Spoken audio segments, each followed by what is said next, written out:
l'agence So Wine présente So Wine Talks. La première série de podcasts analysant les tendances marketing et communication dans l'univers du vin et des spiritueux.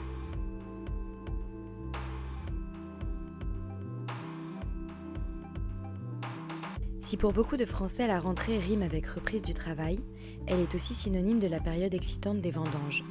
Aujourd'hui, un épisode en immersion au cœur des vendanges d'un clos sans équivalent en Champagne, le Clos des Goisses, propriété de la maison Filipona. Après un été sec et chaud, allons voir le raisin du Clos des Goisses pour un aperçu du millésime 2020 du célèbre Champagne.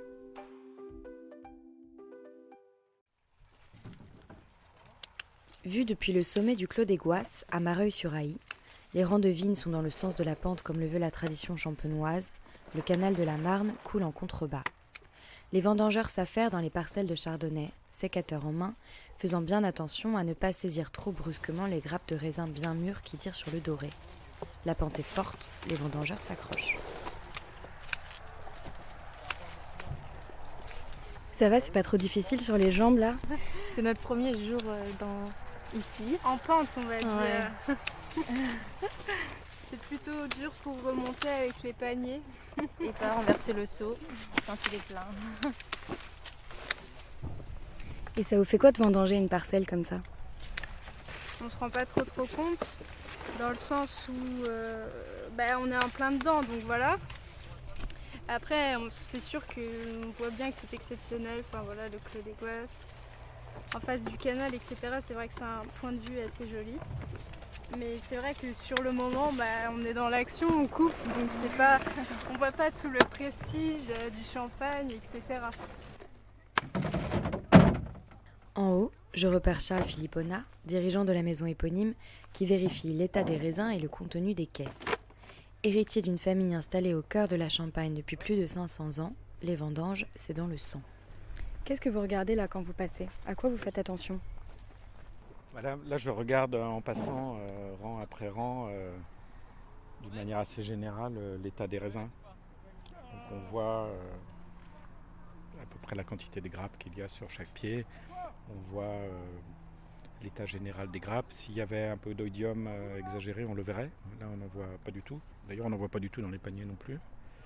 Et puis, en passant du côté exposé au soleil, on voit l'importance de l'échaudage. Il y en a peu, franchement, c'est plutôt rassurant dans les chardonnays en tout cas. Est-ce que vous pouvez nous décrire l'endroit où on se trouve, qui est quand même assez exceptionnel ? Donc on se trouve sur le coteau sud de Mareuil-sur-Aï, avec une exposition qui est plein sud et une très forte pente qui varie entre 35 degrés, là où nous nous trouvons en ce moment, et jusqu'à 45 degrés, là où on cultive des pinots noirs qui ont déjà été vendangés. L'histoire de ce lieu, c'est que c'est le meilleur endroit où planter des vignes dans le secteur, dans le village, mais même au-delà du village, parce que le terrain est de pur craie et que l'exposition est très bonne. Une exposition sud, en plein soleil, avec une forte pente, ce qui maximise l'incidence des rayons solaires. C'est donc un vignoble qui mûrit très très bien et que tout le monde nous jalouse. Quelles sont les spécificités alors de ce coteau ? Qu'est-ce que ça fait au raisin et à la vigne ? Ce que ça fait au vin, ce que ça fait d'abord au raisin, c'est de les faire bien mûrir. Donc on aime bien chez Filipona, dans le Clos des Goisses et ailleurs aussi, cueillir des raisins très mûrs pour avoir plus de fruits, plus d'intensité aromatique. Mais dans le même temps, nous sommes sur un terroir de pure craie, avec très peu de sol superficiel. Comme la pente est très forte, le sol est très érodé et donc les vignes se trouvent tout de suite enracinées dans la craie, ce qui leur donne ce qui donne au raisin un caractère très minéral, très pur, très droit, malgré la très forte maturité. On a un résultat un petit peu paradoxal où les raisins sont à la fois très mûrs et très intenses et en même temps très frais, très limpides, très purs. Qui a décidé et à quelle époque que le vin du Clos des Goisses serait pinot noir et chardonnay et dans ces proportions ? L'encépagement du Clos des Goisses a varié dans le temps. Comme le Clos des Goisses est un endroit très crayeux, les anciens avaient plutôt planté du chardonnay. Il y a une vieille habitude en Champagne qui veut que quand il y a de la craie, on met du chardonnay. Mais il y a une autre logique qui veut aussi que quand on a des expositions très solaires, ici plein sud, on met plutôt du pinot noir, parce que les pinots noirs en Champagne sont les cépages qui ont le plus besoin de chaleur et de soleil. Et c'est la logique qu'on a progressivement implantée ici dans le Clos des Goisses. Et on est resté avec la même proportion de pinot noir, c'est-à-dire à peu près les 2/3 du clos, jusqu'à récemment, jusqu'à ce qu'une parcelle de chardonnay soit remplacée par du pinot noir, ce qui fait qu'aujourd'hui on est plutôt à 3/4, 1/4, ce qui correspond un petit peu plus à la tendance qu'on a eue ces dernières années de privilégier le pinot noir. Donc on a essayé de refléter un petit peu plus dans le vignoble la réalité de l'assemblage, en enlevant un petit peu de chardonnay. Et puis on a voulu aussi, parce qu'on est au cœur des grands terroirs de pinot noir, à Ailly, Mareuil-sur-Ailly, on a voulu respecter cette tradition de pinot noir, et ne pas essayer de faire de la Côte des Blancs ici dans la grande vallée de la Marne, et donc privilégier le pinot noir. Est-ce que vous pouvez nous décrire le vin du Clos des Goisses ? Le vin du Clos des Goisses, il ressemble à son terroir, c'est-à-dire qu'il a bénéficié de la chaleur et de l'exposition au soleil du vignoble. Il est mûr, très fruité, il est intense. C'est un vin dont on ne peut pas dire qu'il est léger en termes aromatiques, il est très expressif. Mais il reflète aussi son sous-sol de craie, et donc il reste droit, il reste pur. L'acidité est plus faible que dans d'autres vignobles à cause de la forte maturité. Mais comme les qualités aromatiques sont très, très pures, très fraîches, le peu d'acidité qu'il y a transparaît quand même et donne un vin qui est parfaitement équilibré et qui vieillit extrêmement bien. Malgré cette très forte maturité, on a des vins qui ont une très grande longévité. C'est un des caractères que les amateurs de Clos des Goisses apprécient, c'est qu'on fait des cuvées qui peuvent se conserver 20 ans, 30 ans, 40 ans, qui peuvent se conserver tant qu'il y a des bulles dans la bouteille. Comment vous vous sentiez avant le début de la vendange des pinots noirs ? On se sent très bien. Les gens me disent toujours la vendange, ça doit être stressant, ça doit être difficile, ça doit vous demander beaucoup d'efforts. Pas du tout en fait, c'est quelque chose qu'on fait tous les ans, donc on a l'habitude, on est déjà organisé, et puis c'est quelque chose de très pratique, donc on n'a pas besoin de se prendre la tête, on fait le travail. Et les petites décisions de cueillette qu'on doit prendre se prennent assez facilement, parce qu'elles se prennent en fonction de critères qu'on connaît bien, qui sont essentiellement des critères d'état sanitaire et de maturité, bien entendu. Cette année, on a pris des décisions qui sont presque exclusivement liées à l'avancée de la maturité, et on a été amené à modifier un petit peu le parcours dans les différentes vignes, à ne pas forcément cueillir les parcelles dans le même ordre que d'habitude, et à décaler la vendange de 4 jours, pour les parcelles qui étaient insuffisamment mûres à notre goût. Donc vous n'étiez pas forcément inquiet de l'état climatique de cette année ? Inquiet non, mais surpris par l'importance des dégâts que l'échaudage a fait, qui est très important, qui est le plus grave qu'on ait jamais vécu, en tout cas depuis que je m'occupe de la maison. On était un petit peu inquiet de l'oïdium dans les raisins blancs au début de la saison, mais finalement avec l'été très sec ça a séché et l'incidence était très faible, ce qui fait que le tri est vraiment très facile à faire et il n'y a pas de problème. On a été inquiet aussi, ça nous a posé un petit peu plus de problèmes, mais ça rejoint les problèmes de maturité, de l'impact de la sécheresse sur des vignes de haute coteaux, dans des endroits comme ici où on est en haute coteaux mais pas sous les bois, on est en haute coteaux au sommet de la colline. Et les sols ont beaucoup desséché, ce qui a provoqué des blocages de maturité, également dans certaines vignes de pinot noir. Il y a notamment une vigne qu'on appelle Val-au-Froid grappe lâche, parce qu'on a planté des sélections massales de grappes lâches d'origine bourguignonne, où la maturité s'est beaucoup ralentie, à notre grande surprise, et où on a pris la même décision que pour les chardonnays, c'est-à-dire d'attendre. Donc aujourd'hui, nous sommes en train de cueillir les chardonnays. Quand on aura fini les chardonnays, on ira dans cette parcelle de pinot noir que dans une année normale, on aurait cueilli une semaine plus tôt. Nous, on est avec vous pour la vendange du chardonnay. Vous avez déjà vendangé le pinot noir. Comment était le raisin ? Comment était le pinot noir ? Alors ici, dans le Clos des Goisses, les pinots noirs qu'on a vendangés au début étaient très mûrs et provenaient des parcelles qui avaient été les plus touchées par la sécheresse et par l'exposition au soleil, avec beaucoup de pertes dues à ce qu'on appelle la grillure ou l'échaudage, plus techniquement. qui sont des coups de soleil qui finissent par faire sécher les grains, voire faire sécher les grappes entières. Cette année, ça nous a fait perdre dans certains pinots noirs jusqu'à plus d'un tiers de la récolte. Et l'échaudage des pinots noirs, qu'est-ce que ça va faire sur votre production en quantité et en qualité du vin ?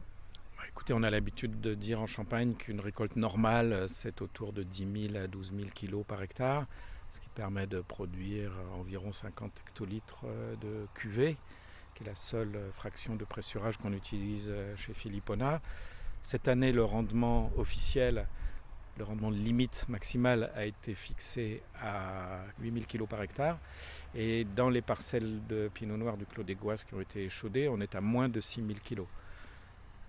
Si on convertit ça en rendement en hecto-hectare, en cuvée, ça fait 30 hecto-hectares. Donc on est sur des rendements extrêmement faibles. On est sur des rendements qu'on a plus l'habitude de trouver à Châteauneuf-du-Pape qu'en Champagne. Et là, on est devant, donc on est dans les vignes de Chardonnay. Est-ce que vous pouvez nous décrire le raisin devant lequel on se trouve ? Alors on voit juste devant nous ici de belles grappes. Cette année, les grappes étaient bien formées, assez grandes. On a attendu qu'elles mûrissent bien et on voit qu'aujourd'hui les grains sont bien dorés. Ce ne sont même plus des raisins blancs avec le petit reflet verdâtre auquel on a l'habitude. Ce sont plutôt des raisins qui deviennent jaunes d'or, qui sont magnifiques. Et pour atteindre ce résultat, on a interrompu la vendange. Pour la première fois depuis que je travaille ici, que je dirige la maison, on a arrêté la vendange presque 4 jours pour laisser les raisins continuer à mûrir parce que la maturité des chardonnays était un peu insuffisante la semaine dernière. En fait, alors, il y a une grande différence entre la maturité des pinots noirs et la maturité des chardonnays ? Oui, c'est une caractéristique de l'année. Les chardonnays étaient en retard sur les pinots noirs. Habituellement, les chardonnays sont un petit peu en avance sur le pinot noir parce que leur cycle végétatif est plus court et qu'ils débourrent, qu'ils bourgeonnent un petit peu plus tôt que les pinots noirs. Mais cette année, pour des raisons physiologiques qu'on ne s'explique pas complètement d'ailleurs, on attend que les techniciens nous analysent tout ça, les chardonnays avaient pris du retard. Et au moment de l'ouverture de la vendange, ils étaient 1 degré à 1,5 degré, donc 1% à 1,5% d'alcool potentiel, plus bas que les pinots noirs. D'où cette décision d'attendre. Et vous en êtes satisfait de cette pause ? Écoutez, regardez les grappes de raisin, je pense que le résultat est là. Quelles premières impressions est-ce que vous pouvez nous donner du millésime 2020 ? Alors, c'est difficile de parler du vin du millésime 2020. On en parlera quand on commencera à les goûter, quand on commencera à goûter les vins clairs, c'est-à-dire les vins avant assemblage, avant qu'on les mette en bouteille pour la prise de mousse. Mais on sait d'ores et déjà que c'est très sain, on sait que c'est bien mûr, on sait que contrairement à l'année dernière, malgré une saison similaire, ça a mûri un petit peu différemment, avec des caractères un petit peu moins acides, et que ça va donc ressembler à des années solaires, des années généreuses, comme on a pu avoir par exemple souvent dans les années qui finissent par 9, en 2009, en 89, on a quelque chose qui va ressembler plutôt à ça. Donc des vins généreux et un peu ronds. J'aperçois Aurélia Jamin, chef de culture du Clos des Goisses, qui vérifie le travail des vendangeurs, le contenu des caisses, le chargement des tracteurs. La pente de 35 à 45% qui fait l'exception du terroir complique tout, de la culture à la vendange. Le fait que ce soit très en pente, qu'est-ce que ça change, vous, sur votre travail à l'année ? Alors le travail, il est plus long, il est plus difficile. Donc on le travaille un peu comme un petit jardin parce qu'on a on utilise du matériel qu'on utiliserait chez nous dans notre jardin. Comme pour retirer les mauvaises herbes, pour le désherbage, on utilise à la binette. Aucun matériel et aucun herbicide. Sauf que vous faites ça sur une surface un peu plus importante qu'un petit jardin. Oui, il y a 2 hectares et demi. Donc ça prend du temps. Et les vendanges, comment ça se passe alors ? Alors les vendanges, comme en Champagne à la main, mais là on n'a pas le système de débardeur. Donc tous les coupeurs sont obligés de remonter et redescendre la parcelle avec les paniers pour mettre le raisin directement dans les caisses qui sont en bout de rang parce qu'on ne peut pas du tout tirer ou mettre sur brouette dans les pentes parce que ça serait beaucoup trop lourd et ça pourrait dévaler jusqu'en bas. Donc ça prend beaucoup plus de temps aussi. Comment vous le trouvez le raisin cette année ? Alors très beau, là on a des parcelles avec vraiment des très belles grappes. Et après en même temps atypique parce que d'une parcelle à l'autre, on va avoir des parcelles qui vont être très mûres et où ça va être assez homogène au niveau des raisins et d'autres où on a eu un peu des blocages dans la maturité et on se retrouve avec des pieds où le raisin n'est pas mûr, donc on le laisse. Vous aviez des appréhensions face au climat qui a été très particulier cette année ? Un petit peu, c'était surtout par rapport au fait que la maturité elle est partie très vite. Après elle s'est stagnée, donc j'espérais d'avoir quand même des choses de qualité qui rentrent pour nous au pressoir et visiblement le chef de cave est content, donc c'est que tout va bien. Comment ça s'est passé la pause que vous avez faite entre les vendanges de Pinot Noir et de Chardonnay ? On a cueilli jusque jeudi midi. Et moi j'ai refait des prélèvements notamment sur les blancs, sur une autre parcelle à côté, là, dans l'autre partie de l'autre côté du Clos des Goisses, pour justement voir la maturité. Et bon, on n'a pas ce qu'on attend, on aurait pu, parce que c'était quand même limite, mais par rapport à ce que nous, la maison Filipona, attend, ça ne rentrait pas dans nos critères. Donc on a préféré arrêter et on reprend aujourd'hui. Et je pense que là c'est bon, ça va aller. Alors, ce qu'on aime bien voir sur les chardonnays, c'est le côté doré qui commence à y avoir quand il est bien mûr. Là, vous, quand vous regardez vos pieds, vous regardez quoi ? Déjà, là, on regarde la grappe, comment elle est constituée. Après, les épaules, c'est ce qui retombe sur les côtés, là, ce qu'on voit là. Et donc là, on voit une belle grappe bien charnue, les grains ils ont bien gonflé. On n'a pas de tout petits grains qu'on pourrait avoir quand on a du grandage. Vous voyez celle-là, là. Bon, là, à côté, on voit les grains, bon, là il y a un peu d'échaudage. Mais ils sont un jaune et ils commencent à être bien dorés. Donc là on sait que c'est bien sucré. Et qu'est-ce que ça vous fait à l'année d'être en charge d'être chef de culture d'une parcelle aussi exceptionnelle de Champagne ? C'est une grande fierté. C'était une maison où j'avais toujours voulu venir travailler. Donc c'est un vrai bonheur de venir ici, de marcher avec la vue qu'on a. C'est vraiment un plaisir à chaque fois.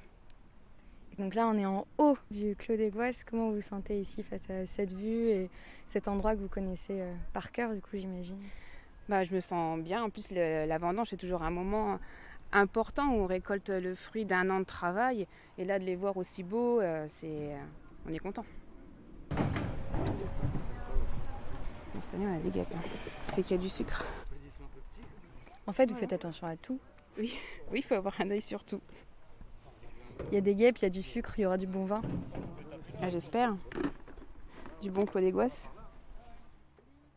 Pour obtenir le bon Clos des Goisses, le raisin est ensuite acheminé au pressoir, où veille Gérard Bardin, chef du pressoir pour la maison Filipona, comme son père avant lui.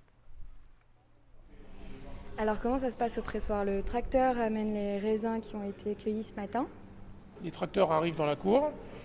Nous, après, avec mon collègue, on prend les Fenwick, on décharge les remorques. Donc il y en a un de nous deux qui fait la pesée.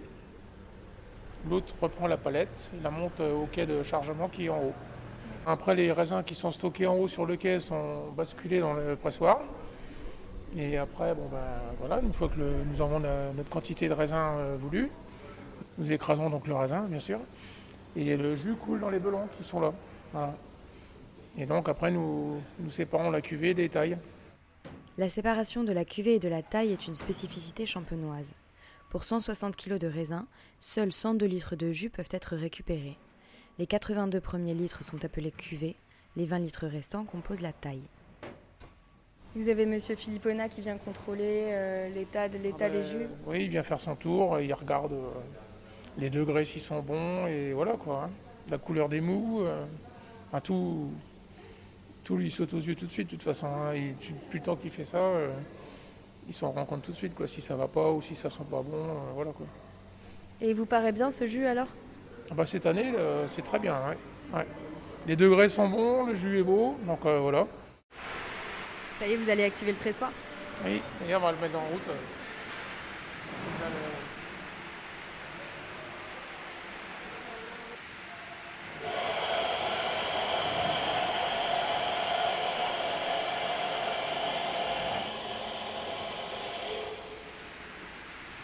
Quittons-nous avec le doux bruit du jus qui coule dans les cuves. Les vendanges, c'est de la précision, ni trop tôt, ni trop tard, pour que le raisin corresponde exactement à ce qui est attendu par le chef de cave. Et c'est là, au top départ donné par le premier coup de sécateur, que se met en marche la grande machine humaine qui fera des raisins du Clos des Goisses le vin emblématique qu'il est devenu.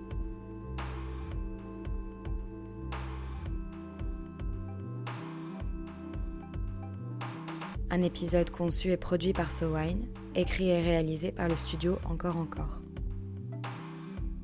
SoWine Talks reviendra dans quelques semaines pour décrypter à nouveau les tendances de consommation du vin et des spiritueux. En attendant, si vous avez aimé cet épisode, n'hésitez pas à le partager sur Twitter et Facebook et à lui donner des étoiles sur iTunes. À très vite.